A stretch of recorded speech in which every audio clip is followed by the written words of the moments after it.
Hi, my name is MIRZA SYARIZA IDRIS. So today I'm going to explain about the unemployment and inflation in China. Okay, since the 1990s, China's economy has grown rapidly, but it faced challenges like overpopulation, unemployment, and economic issues from the global financial crisis. So in this assignment, we choose China because it has powerful, developed country with a long-lasting government. Besides that, it also have a strong culture and the largest diverse population in the world. For your information, the population in China amounts 1.4 billion people. So, the objective of this assignment is to research inflation in China, examine the country inflation rate, explore the policy China uses to address inflation, and suggest additional solutions to help manage inflation.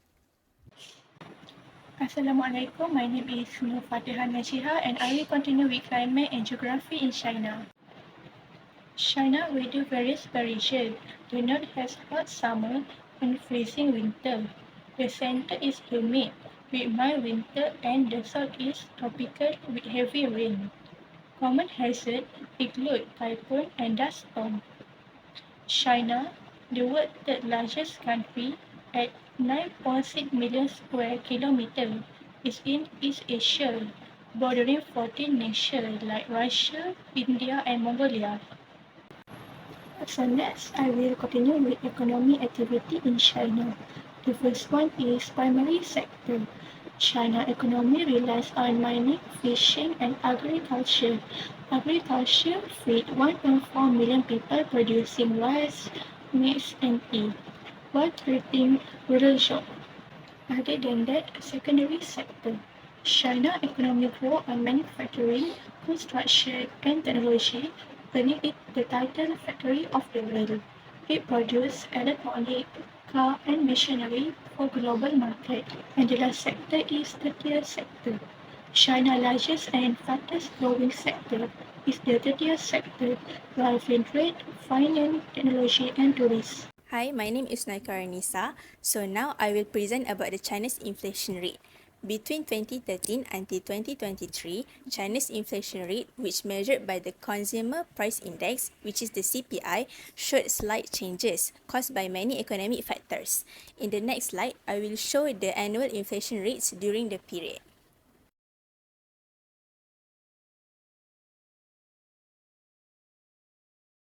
Now, I will explain the China's inflation rate based on shown graph. In 2013, China's inflation stayed stable, which is at 2.57%. This is due to steady food prices and stable domestic demand. However, in 2014, inflation dropped to 2.05%. This is due to rising food prices, such as fruits and eggs, and higher costs for housing and healthcare. Next, in 2015, inflation fell to 1.54%, which is the lowest in years. This is due to lower global oil prices, slower economic growth, and weak consumer demand. However, in 2016, inflation rate increased slightly to 2.12%. This is because of higher food prices, such as vegetables and fruits, along with rising housing and healthcare costs. Furthermore, in 2017, inflation dropped to 1.52%.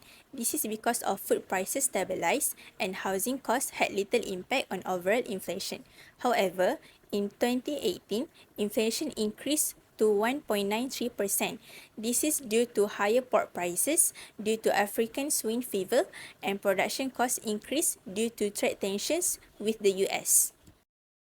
In 2019, inflation rate increased to 2.9%. This is due to the African swine fever outbreak, which sharply reduced the pork supply. However, in 2020, inflation dropped to 2.49%. This is because of the COVID pandemic, which reduced consumer demand and business activity. In 2021, inflation fell sharply to 0.92%. This is due to the world demand and pandemic and government price controls. Furthermore, in 2022, inflation increased to 1.98%. This is due to higher global commodity prices and supply chain disruptions as the world economy recovered. Furthermore, in 2023, inflation dropped to 0.23% as production recovered, increasing supply and lowering food prices. Next, weak consumer demand due to struggling property market and slow wage growth keep inflation low. Hi, my name is AQILAH binti ROWAN. Today I will present about the causes of inflation in China. The first causes is COVID-19. COVID-19 affect too many service and restaurant. People cannot move freely at the time. Moreover, it give a big impact that make many restaurant owner to close their business. This is causes of inflation. The second causes of inflation in China is African swine fever. This fever is from pig, where China is the big consumer of pig. So this pig fever has killed almost 500 million of pigs. It make the demand of the pig rise, but the production is decreased. Next, I will explain about the effect of inflation in China. The first effect is low inflation to purchase property. The low inflation mean it increase slowly, so it give opportunities to people who want to buy the property to purchase it. Usually, they will buy a long term of consumer good. The second effect of inflation in China is increased price of food. While I can see the highest inflation show at April 2020 when China is in recovery phase COVID-19.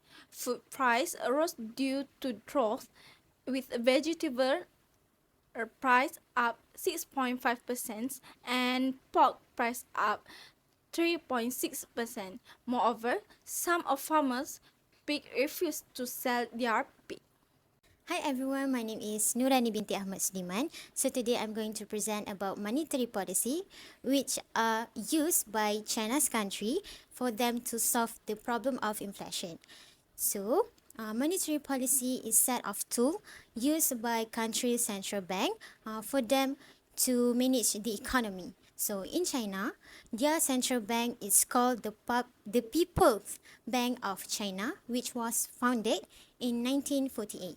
So there is three tools in that use in monetary policy, which are open market operation, reserve requirement ratio, and lastly interest rate. So without wasting any time, let's take a look in three tools in monetary policy. Hi everyone, my name is Arliana binti Muhammad IDRIS and I will explain about open market operation. So the People Bank of China use open market operation to reduce the amount of money in the economy during inflation by selling government bonds to the bank, which in turn will lower the cash in the economy. So, with that, interest rate will increase and making loans will be more expensive. So, people will borrow less and spend less. After that, China used a few types of open market operation, which is central bank bills, repo, reverse repo agreement, short-term liquidity operation. Next, I will explain about reserve requirement ratio. Reserve requirement ratio used as a tool by People Bank of China. People Bank of China raised the reserve requirement ratio rate to prevent inflation, which means banking firm must deposit a sum of money into the Public Bank of China. So as a result, fewer public individuals may take out loans, so it is able to control loans and will discourage the people from doing so. So next, I will explain about interest rate. So interest rate is also one of primary tools that will be used by central bank in order for them to manage the inflation that occur in a country. So when inflation occurs, central banks typically respond by increasing the interest rate. This is because high inflation will reduce the purchasing power of money, and central banks will raise interest rate and help to control the inflation from continuing to rise.